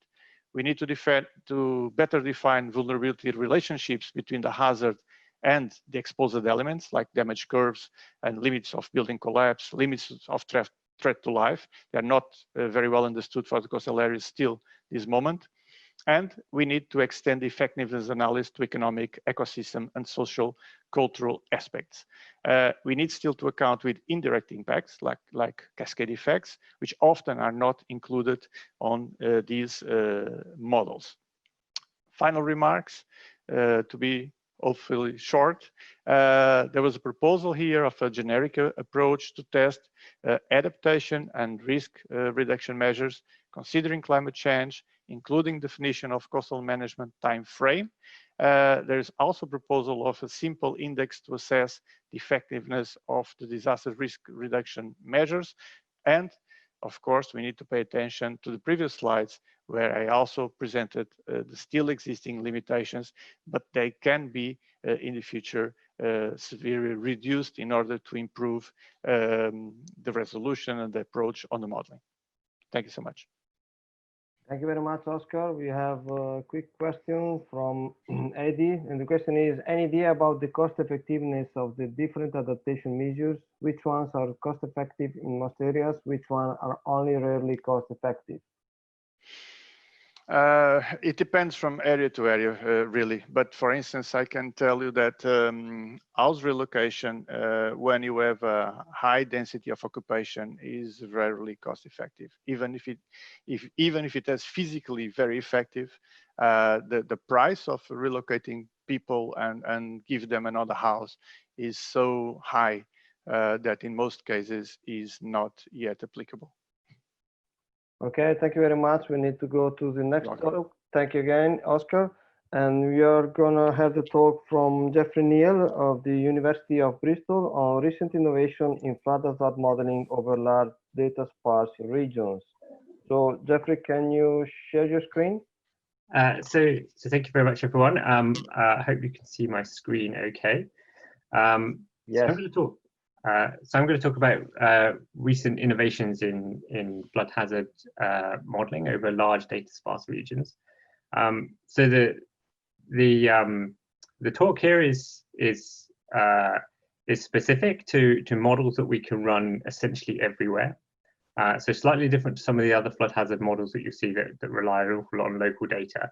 The idea of these models is that they can be run over entire continents in a consistent manner, and that they can be rerun multiple times, which is often not the case with more localized assessments of flood hazard. I should also thank many of my colleagues at Bristol who did an awful lot of this work that's here, and also at Fathom, who are a small spin-off company that we run from Bristol as well. So to start off with, just specifically what I mean by a large-scale flood inundation model. So the outputs of the model are typically inundation extent and water depth for different return periods or different events. And they're applicable to continental to global scales. So here we see a map of Africa, and this is the 1 in 100-year flood hazard for the continent of Africa from the global flood hazard model that we developed in Bristol. And what you see here is depth of water. It has a resolution of 90 meters. And so we see basically for every 90 meter pixel of Africa, we can compute flood depths for different return periods or probability of inundation. The models, as I said already, are largely based on remotely sensed data, which enables them to be applied everywhere. So the idea today is that I talk about recent advances in these. Now, one of the things that we know about flood hazard models at this scale is that they are quite uncertain. There are several in existence, and I think the plot here is interesting because it shows the difference, or it shows the agreement between the 6 main research global flood models that we see in the research literature. So here where we see blue, all 6 models are agreeing, and where we see kind of an orange color, then only one of the models has simulated inundation at a 100-year return period. And so we see these models suffer from quite a credibility challenge, as the authors of this paper put it, in that we do not get a lot of agreement between the models. Some of that is because some of the models are weaker than others, but also it's because there's substantial uncertainty in the modeling, or at least there was in 2016. We also see some areas where there's a lot of agreement between the models that are much easier to simulate risk in. So here you see for the delta of the Niger River, lots of difference between the models. Further upstream, where the floodplain is more constrained, we see all the models pretty much agree on where's at risk of flooding. So these models have 4 main components. The first is a digital terrain model. In the case of our model, it's the Merit DEM based on SRTM. The second component is some way of estimating extreme flows. The third is a definition of the river network itself. And the fourth is actually a simulation model to do the inundation simulations. Now, today I'm going to focus on 2 of these aspects in terms of where I think progress needs to be made or can be made. I'm going to miss out the methods for estimating extreme flow because I think that there are experts in the room who are more expert in this than me, but essentially that is where any climate change scenarios or like will occur. So just to point out how these things fit together, in this diagram here, we see a schematic of our global flood model. We have the inflows at the top. They come from a regional flood frequency analysis in our case, but this could come from climate simulations or other hydrological simulations. Water is then routed through a river network that interacts with the digital elevation model, which then floods the adjacent land using a 2-dimensional inundation model. So the major issue with the definition of the river network is at regional scales and at global scales is the challenge of where are rivers, and specifically how deep or how much conveyance do we have in the river network, because that's something that can't be measured remotely. I'm going to end my presentation with giving an example of a state-of-the-art application of one of these regional inundation models to the US. So just on digital terrain models, these are typically the largest source of error in a regional inundation model. All of the global flood models that I showed on that initial slide use versions of the Shuttle Radar Topography Mission DEM data in order to define their floodplains. And this has a lot of known errors that are quite large in relation to the amplitude of typical flood waves. So we get a lot of errors from these. We do, however, know that there are better data sets out there. They're just not freely available to use at large scale. So, for example, the top plot here is a comparison of models using our global flood model built based on LiDAR, the TandemX, DSM, and an SRTM data. And if we remove the vegetation from these DEMs, we can see the performance of those different products against LiDAR here. So SRTM 90 with vegetation removed is essentially what the global flood models use at the moment. What we would hope to see in the future is data products like TandemX being used instead. We know that they will give improved inundation simulations. The other data set that we've been looking at recently, many of you will be aware that Arctic DEM has become available for the Arctic. This is a photogrammetric DEM and produces results much more similar to observations when used compared to TandemX or LiDAR data. So we know there are improvements to be made in global availability and in Europe as well of DEM data that will significantly improve large-scale flood simulation. Definition of the river networks. We've also been working particularly with partners on improving these. So the location, width, and width of rivers is surprisingly poorly known at global scale and at regional scale. So we've worked with groups who have looked to improve where the rivers are based on DEM analysis, but also integrating those with OpenStreetMap and other data sets on surface water extents that allow us to improve the definition of where rivers are in our models. This has a substantial impact on the inundation we simulate. And we've also worked on methods to improve how we estimate the bathymetry of global rivers. So our current approach that's about to be published is based on a solution that inverts the gradually varied flow equations to estimate a channel depth for a particular return period discharge of bankfall discharge. And we see in this plot the results of that version versus an older version of the model using Manning's equation, where we get substantially more accurate water surface profiles out of the model.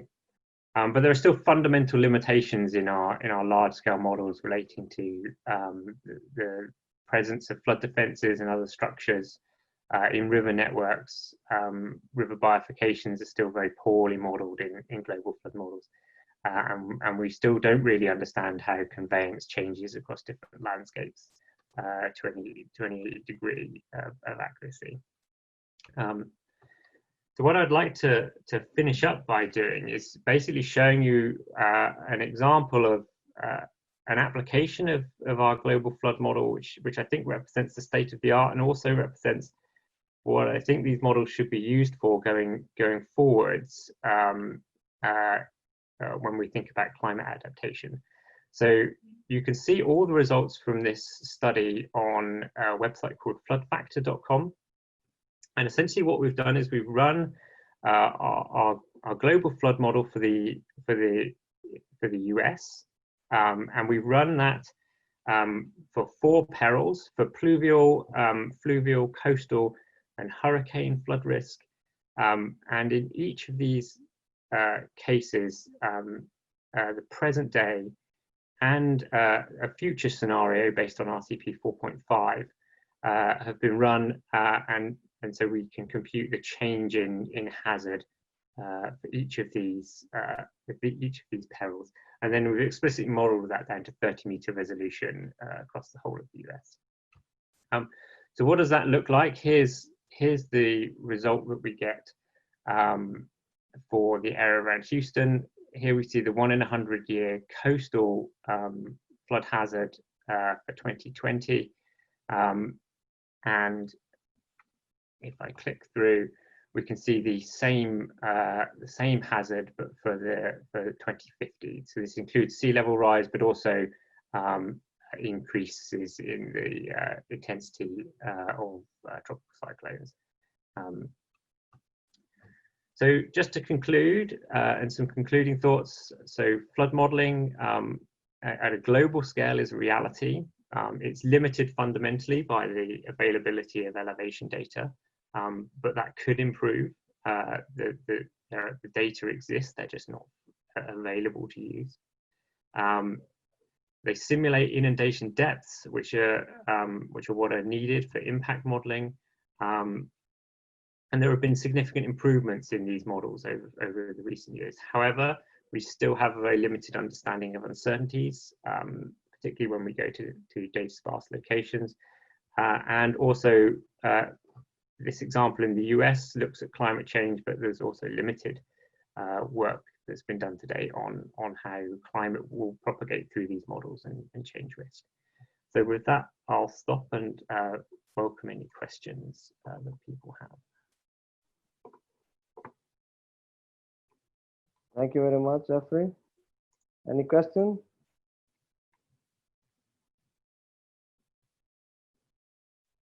In the meanwhile, I have one, but it is mainly a technical one. So what is the time frequency of the data you need as an input for your model? I mean, if you get data from the frequency model as an input, or way models for the storm source, and so on and so forth, do you need daily data, hourly data, or what else? So the so it depends on the peril, but for the fluvial flood, we use an annual maxima data for gauging stations, and then we regionalize that data in a kind of classic regionalization kind of method. For the climate change stuff on the US model, we did the same essentially, but with a hydrological model. So a long integration is run with a hydrological model, and then the annual maxima are pulled from that, and then a change factor in those is computed for regionalization. Okay, there is another question. Sorry, from Filip. Does the global service also include pluvial flooding for urban environments, for which you need local information on sewage system, buildings, etc.? Yes and no.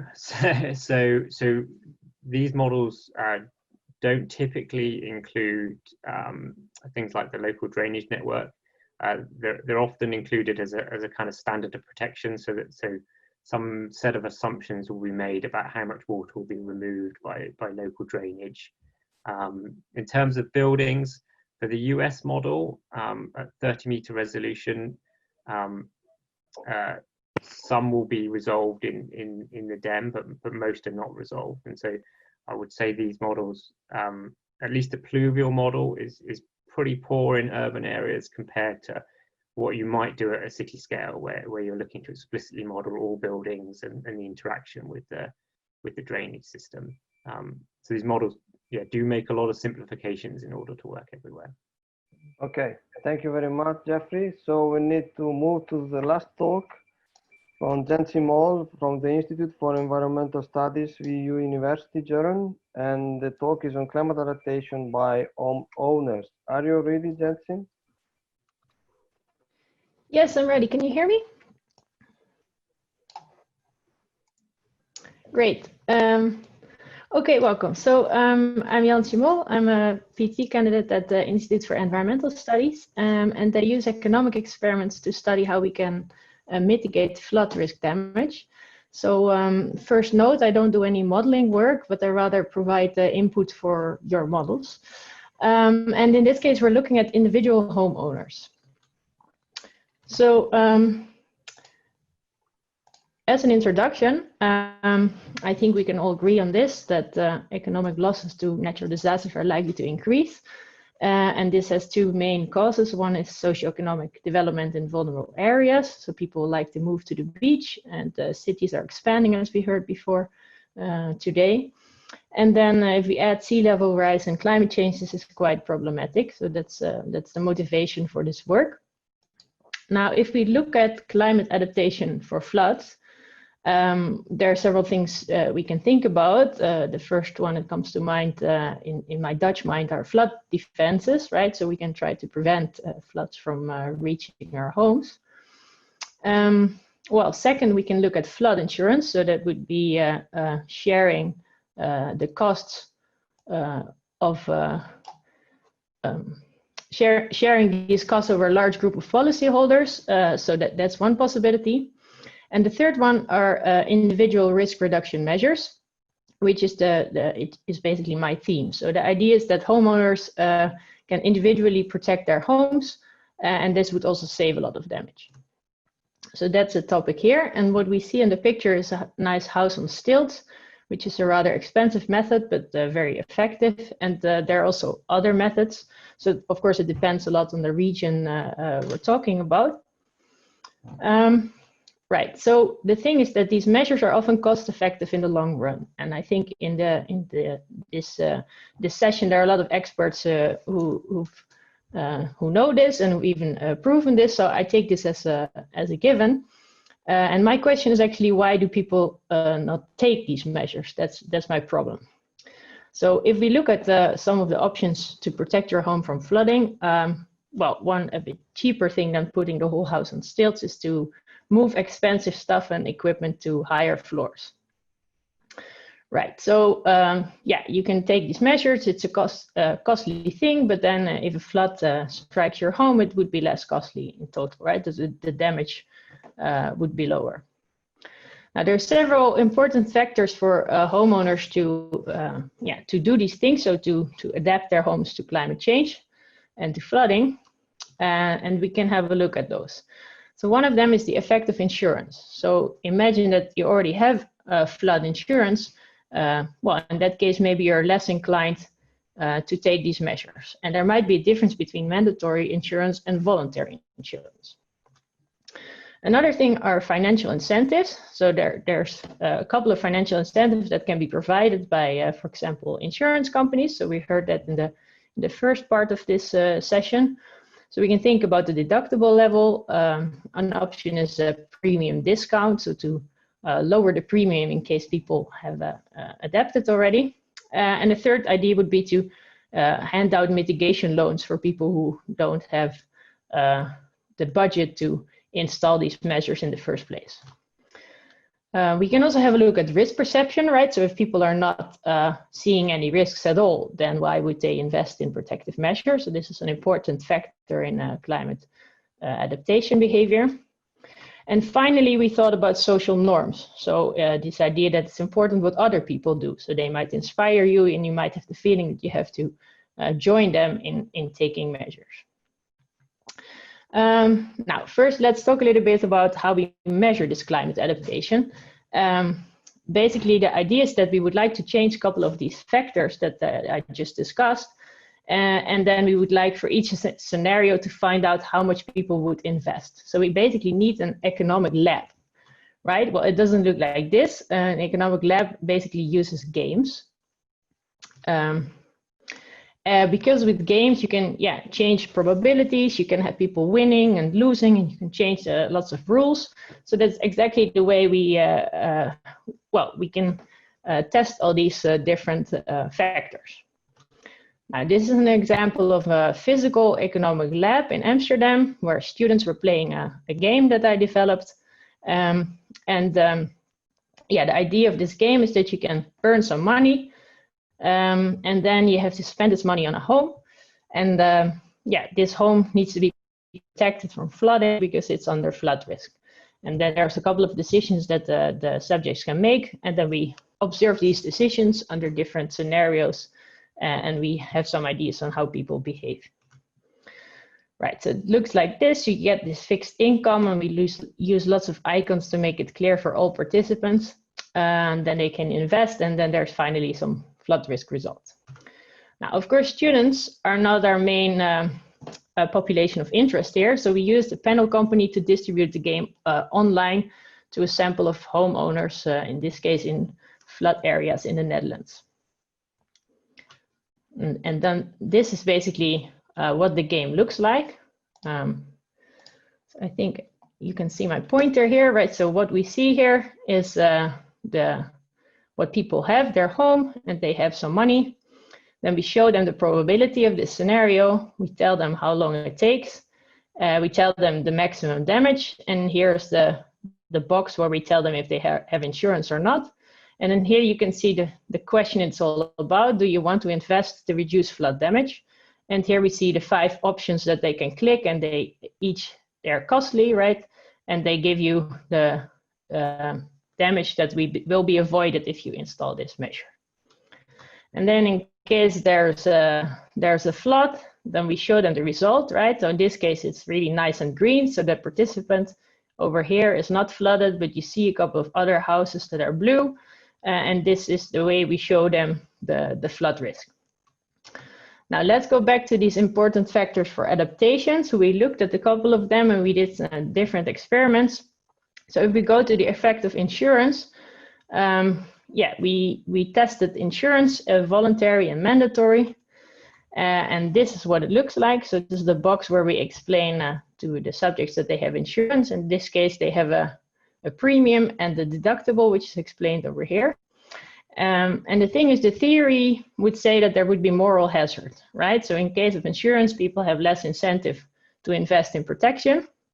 But our experiment actually shows that this is not a problem under low probability. So probability is smaller than 3%. There are actually quite a lot of people who still invest even though they have insurance.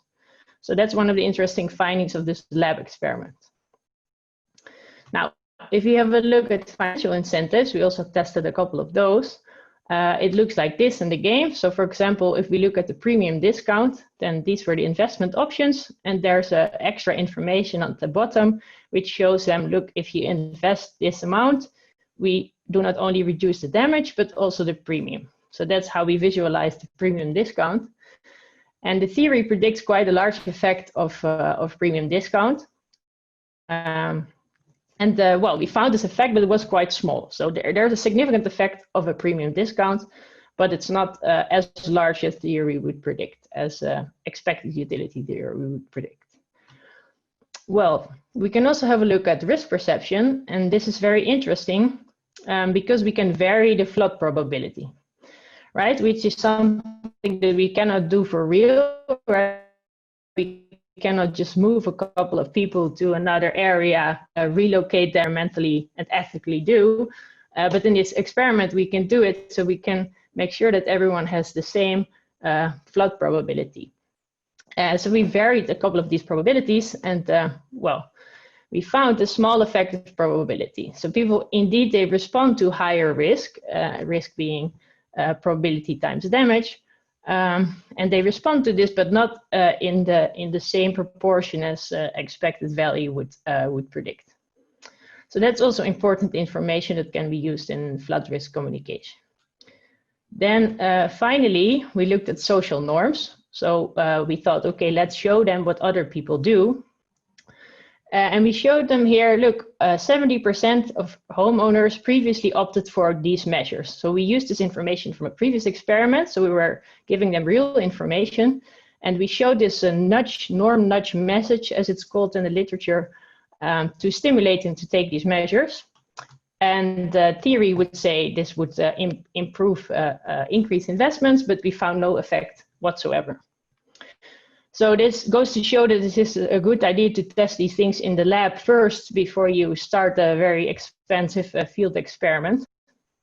But that's what we found for the social norms. So to conclude, well, we can use these economic experiments to test climate adaptation behavior in the lab, and we can find which factors are most promising to test further in the field. We found no moral hazard. We also found a small effect of a premium discount. So this may be of interest to insurance companies. We found no effect of a social norm nudge. And this is important to test these things in the lab or online before we test them in the field or before we apply policy advice based on this. And of course, this method can be applied to different disasters, to different measures, and to different incentives. And the software and code are open access, so you can play along with this. Thank you. Okay, thank you very much. So is there any quick questions? Because we have to move to the plenary session now. We are, I would say, almost on time. And so, if there are no questions, thank you very much, Jancy. Thank you very much to all of the speakers. And maybe we will have the possibility to discuss a little bit more during the plenary. And I'm now trying to put the link also here in the chat, but you can find the link to the plenary in the agenda. So let's try to click in the one I'm sharing with you. Hope to see all of you to the plenary session. Thank you again to all of the speakers from the first and from the second session of this session we had together. Thank you again and see you there.